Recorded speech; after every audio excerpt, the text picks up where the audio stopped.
Once, long ago, a race of robot beings called Autobots were forced to wage war against another race of robots called Decepticons to bring peace back to their home planet of Cybertron. As the war went on, chance brought both sides to Earth. They crashed so violently on landing that all the robots lay in the Earth's crust, seemingly without life, for over 4 million years. Suddenly, the energy set in motion by a powerful volcanic eruption gives them life once more, and the war starts all over again, here on Earth. Among the robots' many strange powers is the ability to transform into other shapes, and they use this to disguise themselves to fit in with the civilization they find on Earth. The Autobots have to defend themselves, and they have to protect this planet with all its valuable resources and the people who live here.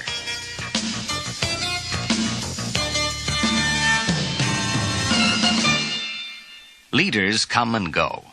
Galvatron travels back from the 21st century to take over from Megatron, commander of the Decepticons.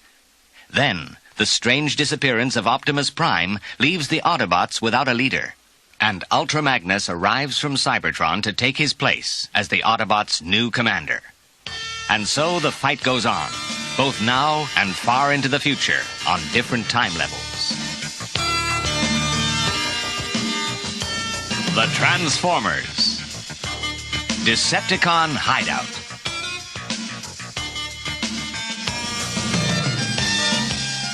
Things were, as usual, very busy in the Autobot city of Metroplex.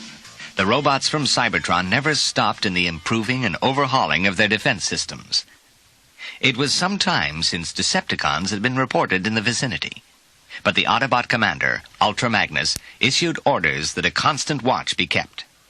A ring of observation posts would give early warning of a Decepticon attack. However, not every Autobot was hard at work. In a quiet corner, Hot Rod sat with Spike and looked at a magazine. That's what I want, said Hot Rod, pointing to an advert. Bronze chrome wheel trims. A touch of real class. Can't Huffer make you a set in his workshop? Asked Spike. Huffer? Cried Hot Rod. He says he has better things to do. Wheel trims are not important. Before Spike could reply, the alarm sounded. Over the audio system came the order, "All Autobots to action stations, red alert!" The Decepticon force was small and quickly driven off, but Ultra Magnus called the Autobots together. "We had no warning of the Decepticons," he said. "How could they have come so close to Metroplex without being detected by our observation posts?" "Perhaps they are already close at hand," said Mirage. "They could have sneaked past our outposts one or two at a time, building up their force for a large-scale attack. We must find their base before it is too late." Hound's voice came over the intercom. "More Decepticon activity. Non-hostile. Sensors indicate recovery crew."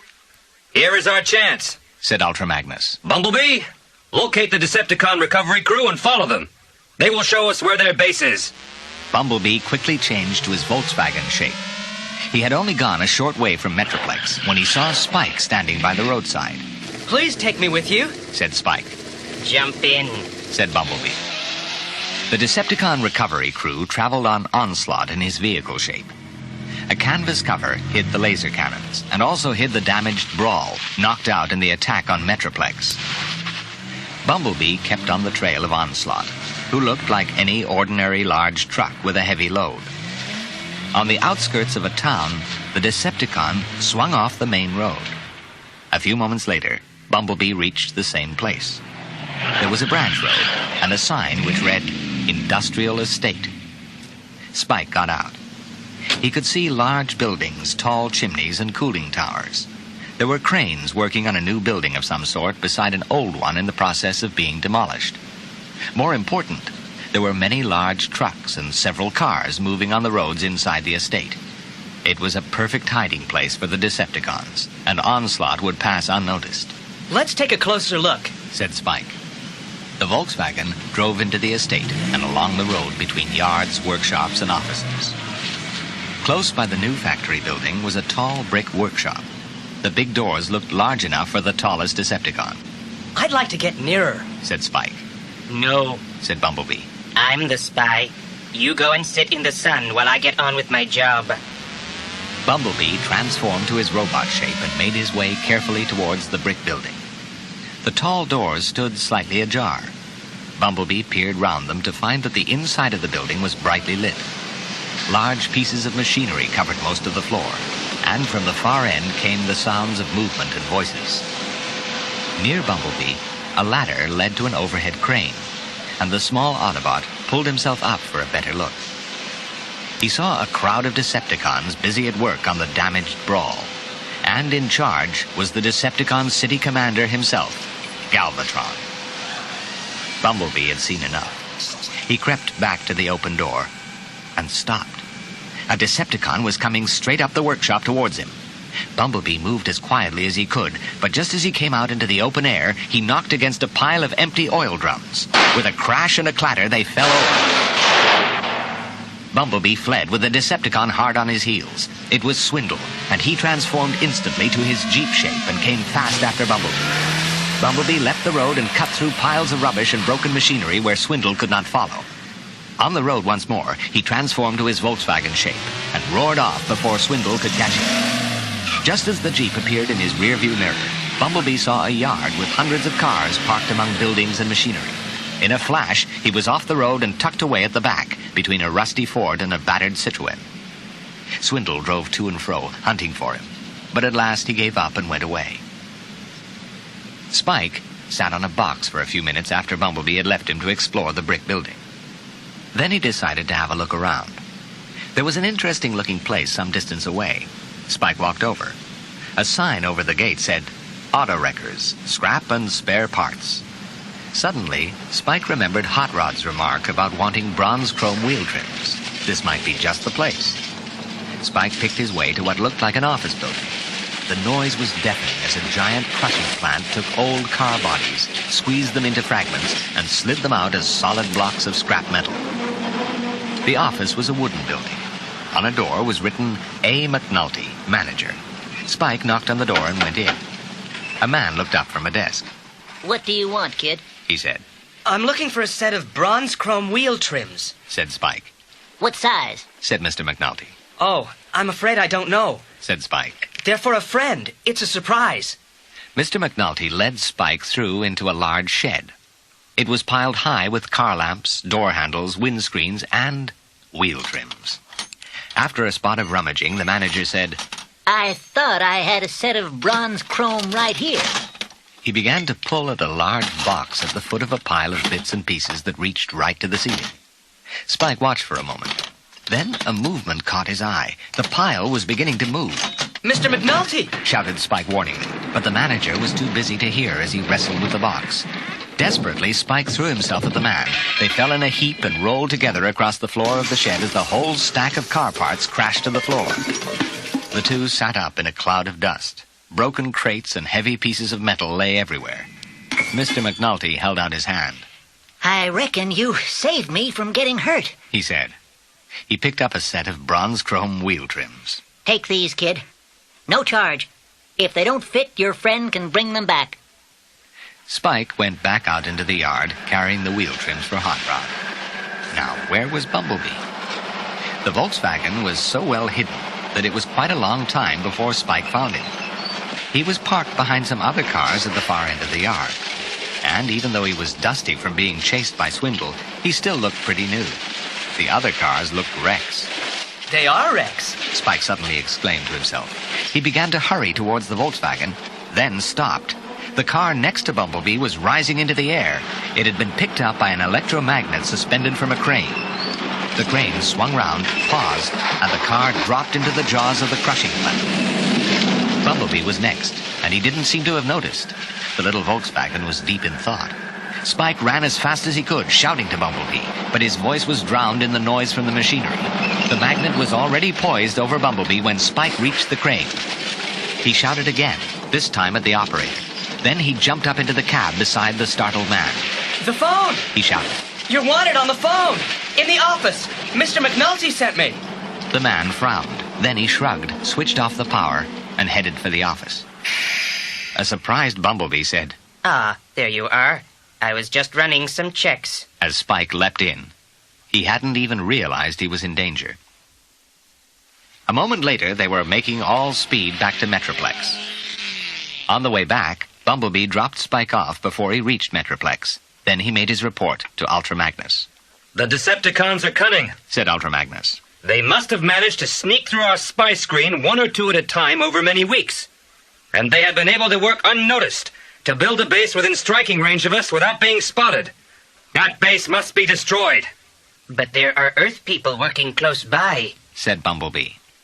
The Autobot leader looked thoughtful. Yes, we need human advice. Ask Spike and his father to come to my command post, he said. Ultra Magnus listened carefully to the Earthman's words.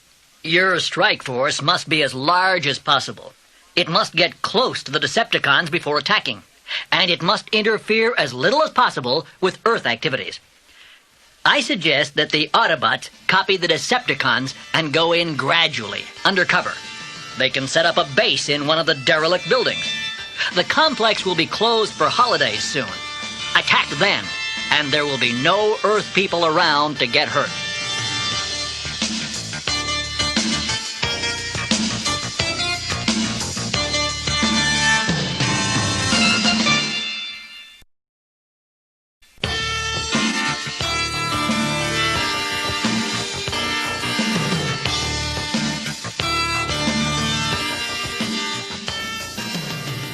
That night, the Autobots started their preparations. Over the following weeks, they slipped quietly into the industrial estate. None of the Earth people suspected that they were there. More important, neither did the Decepticons. They found an abandoned warehouse and turned it into an Autobot strongpoint. At length, Ultra Magnus was satisfied. All they could do now was to wait for the right moment. Spike and his father were able to walk openly about the estate. They spoke to the factory and office workers, and one day they were able to announce to the Autobots, Tomorrow evening, the whole place will close for a 2-week summer holiday. Now is your chance. Ultra Magnus instructed the Autobots to stand by for action. Then, creeping up under cover of dark, the Autobots surrounded the brick workshop. At a signal from Ultra Magnus, they charged, firing their weapons as they went. The Autobot attack took the Decepticons completely by surprise, but they were soon firing back. Then they retreated. They fell back inside the building and continued to fire through openings in the brick walls. We can't get at them from here, cried Ultra Magnus. We must get inside. Leave it to me, cried Grapple, and he transformed to his mobile crane shape. Under covering fire from the others, he rumbled forward to the huge metal doors of the workshop and stopped with his jib just touching the doors where they came together. Then, with all his hydraulic might, he extended the jib to its full length. The metal buckled as if it were paper. With an echoing crash, the doors fell inward. A moment later, the Autobots were pouring through the opening. As the Autobots charged into the building, Spike shouted, Come on, Dad! We're missing all the fun! Come back! shouted his father. But Spike had already disappeared into the building. His father ran after him. Inside, Spike was crouched in the cover of some machinery. The Decepticons were at the far end of the building, exchanging shots with the Autobots crouched along the walls. Neither side could gain the upper hand. Spike glanced round as his father dashed in. Look out, Dad! He cried. He had spotted a huge, menacing figure in the shadows by the door. His father laughed. You're getting jumpy, he said. That's not a Decepticon. It's a large-capacity calorifier, a piece of heating equipment. He looked at the tall cylinder with pipes and gauges attached to it. If you thought it was a robot, perhaps the Decepticons will too. Then his eyes turned to where the overhead crane ran on its rails. A chain hung down. Hook it on, Spike, he said, creeping over to where a control panel was mounted on the wall. Spike hauled the heavy chain and hook to the calorifier and attached them to a protruding pipe. His father pressed a switch, and the metal cylinder rose clear of the floor. A press of a second switch, and it advanced down the building towards the Decepticons. Galvatron was the first to see the menacing shape coming towards him. He turned his laser cannon up. It blew a hole right through the cylinder, but still it came on. The other Decepticons fired as well, but nothing could stop it. The Autobots caught on quickly to what was happening. They pressed home their attack even more ferociously than before. They advanced down the building while the swinging cylinder drew the fire of the Decepticons. Hold your fire, cried Galvatron. This is no ordinary Autobot. He blasted a hole in the rear wall of the workshop. Decepticons, regroup in those ruins, He cried, and led the retreat towards the half-demolished factory. A group of smaller Decepticons became separated from the others. They raced for cover towards a junk-littered enclosure some distance away. It was the yard where Spike had found the wheel trims. Hot Rod was next to Spike. He asked, "What's that?" and pointed upwards. I'll show you. Said Spike. He scurried under cover to the cab of the electromagnet crane, and suddenly there was a humming noise as he found and pressed the control marked power. Next moment, the small Decepticons were hanging high above the ground on the electromagnet. Meanwhile, the main Decepticon force was well dug in within the half-demolished walls of the old factory. But the Autobots' attack never slackened. Soon the battle had become a hand-to-hand fight, Autobot against Decepticon. Then Ultra Magnus came face-to-face with Galvatron. The two giant robots looked at each other. "Now we will see who is to reign supreme on this planet. Cried the Decepticon city commander. Defend yourself." And he fired a charge from his laser cannon at Ultra Magnus. The Autobot sidestepped and launched one of his shoulder missiles. The missile plowed into the rubble beside Galvatron, throwing him to the ground. But in a flash he was up, laser cannon blasting. The Autobots and Decepticons drew back and watched as the battle raged between their commanders. From behind a heap of rubble, Spike watched the duel between the giant robots. Neither could get the advantage of the other. Then, suddenly, some loose bricks shifted under Ultra Magnus' feet. He lost his balance and crashed headlong to the ground. In a moment, Galvatron was standing over him, laser cannon aimed and ready to fire. "At last," He cried. "I have the mighty Ultra Magnus at my mercy. Unfortunately for you, mercy is not something that we Decepticons are particularly interested in. But at least I can enjoy seeing you in the dust at my feet." Spike was horrified at the sight. Then something caught his eye. The demolition crew had moved out most of their gear before shutting down for the holiday. But a large jib crane still stood in position. From the end of its cable hung a steel and concrete wrecker ball. Dad would know how to work one of those, He thought. but I don't know where he is. Under cover of the piles of broken brick, Spike crawled towards the crane. He pulled himself up into the crane cab and looked at the array of levers. He moved one. Nothing happened. He tried another. Still nothing happened. Then he saw a switch labeled Power. He clicked it over, and there was a faint humming, and the cab vibrated gently. He tried a lever, and the crane moved to the left. That was the wrong way. Another lever moved it right. Neither Autobots nor Decepticons noticed as the crane with its long lattice jib swung slowly round. At last it was facing directly towards Galvatron as he stood in triumph over the fallen Ultra Magnus. Two levers were marked, ball winch and ball release. Spike wound back the wrecker ball until it was poised just below the cab and lined up on Galvatron. At the sound of the winch, some of the robots looked towards the crane. But before any of them could move, Spike released the ball.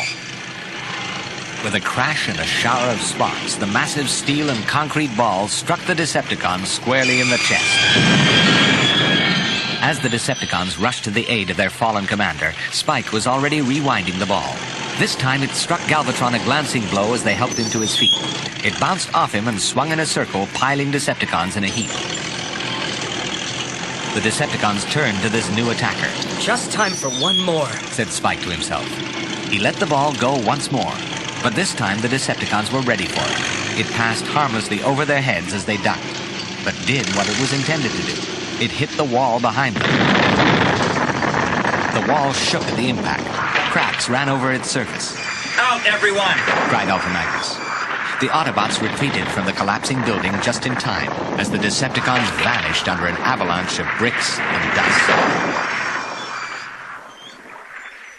The Autobots withdrew to their base in the empty warehouse. From a distance, they watched as the Decepticons painfully dug themselves out of the remains of the building. They were battered and dented. I think that they'll be too busy to bother us. At least for some time, Said Ultra Magnus. The Autobots watched as the Decepticons limped back to their main base, far away from the industrial estate. When the last one had gone, the Autobot leader said, Now we shall return to Metroplex. We have much to do in the days to come. Autobots, transform! The Autobot convoy rolled out of the estate. A few kilometers along the road, Hot Rod stopped. I'll have to go back, Chief. He said, There's something I forgot to do. I'll catch you up. and he turned and roared back along the highway. Hot Rod screeched to a halt, close to where the Decepticons had broken out of the brick workshop. Quickly, he transformed to his robot shape and strode through the clutter of machinery to the scrapyard. Then he looked up. The Decepticons were still suspended from the electromagnet. Hello, you guys. He called. Sorry to keep you hanging around like that. I won't keep you a minute. I'll have you down any time now. He walked over to the cab of the crane, reached inside, and switched off the power. With a clang and a clatter, the Decepticons crashed to the ground. Without another glance, Hot Rod transformed, and with a screech of tires, sped off to catch up with the others. And he had his reward. When they all got back to base, Spike came over with the bronze chrome wheel trims. Hot Rod couldn't believe his luck. Real class. He kept saying. Thank you, Spike. Back at the Autobot city, Ultra Magnus called everyone together.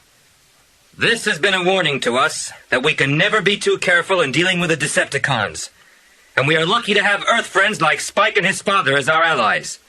You know our rule that in our war with the Decepticons, the property of the Earth people must not be harmed. I'm afraid a great deal of damage was caused in the industrial estate. Then we'll repair it. Said Huffer. With our technology, we can have everything as good as new, or as good as old, before the Earth people return. Excellent, Said Ultra Magnus. I put you in charge. See to it. Next day, the Autobots returned to the scene of the battle. They rebuilt the wall of the big workshop. They made a new set of metal doors, and a completely new calorifier to replace the one shot full of holes by the Decepticons. Huffer, unfortunately, got carried away. When Spike visited the work, he found that the partly demolished factory had been rebuilt completely. Huffer was sorry to see his handiwork spoiled, but he agreed that some of it would have to be knocked down again. And when the work people returned from their annual holiday, none of them ever suspected that a desperate battle had taken place while they were away.